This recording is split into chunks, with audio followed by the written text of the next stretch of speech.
سلام عرض کنم. سلام، بفرما.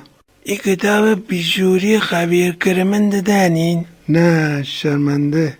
ولی کتاب آین دوستیابی دیلکارنگی دانم. نه ما کتاب بیشوری خستم. ما این کتاب بیشوری بخوندم و اصلا آدم سرکار نینه، راکار رای ندینه. من سفارش بودن حتما این کتاب با ترجمه اصلی بخونم. سیفتلای مرا گزیدو تنگوله زدم پریدو توش دونی یارو چرا تو ربا؟ نه چرا؟ از پس کتابای اشتباهی بخونده. الان ما این کتاب بیشوری بخونم تو روانم؟ نه، به طور کلی گوده دارم.